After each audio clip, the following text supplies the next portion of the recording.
আচ্ছা, নূর খন্দকার, সম্ভবত আপনি 3-এও প্রশ্ন করেছেন। আপনি সামনে কুজো হয়ে ঝুঁকে একটা কাজ দেখাচ্ছেন। ওকে, বুঝতে পেরেছি। এরকম করে যদি 5 মিনিট কাজ করলে কাজ শেষে দেখি বুকের মাঝখানে এমন ব্যথা হয়, যখন কিছুক্ষণ বসবো ব্যথাটা আবার অটোমেটিক চলে যায়। সমস্যাটা কেন হয়, করণীয় কি? আমি অনেকগুলো হার্টের পরীক্ষা করেছি, সবগুলা নরমাল। এন্ডোস্কোপি করিয়েছি, এটা রিপোর্টও নরমাল। আমার বুক যখন টান টান করে মাথাটা উপর দিকে তাকায়, বুকের মাঝখানে ঠিক একটা আওয়াজ দেয়। আচ্ছা, যতবার বুক টান করে উপর দিকে দেখো ঠিক ততবার আওয়াজ হয়। এই ব্যাপারে আপনি জানতে চেয়েছেন, খুবই ইম্পর্টেন্ট।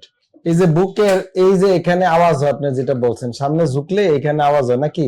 এখানে কোস্টোকন্ড্রাইটিস হতে পারে। এখানে এই যে মেনোবিয়াম এবং স্টার্নাম, এখানে একটা জাংশন আছে।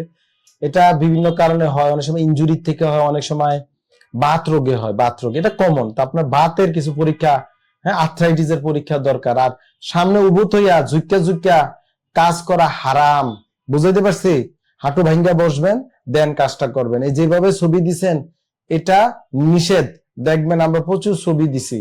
তা আপনি নিষিদ্ধ জিনিস করবেন না। আর ওইভাবে উপরে ঝুঁকতে গিয়ে কিছু করতে গেলে পিঠে এখানে ইনজুরি হবে, শ্বাসকষ্ট হবে, অনেক সমস্যা হবে।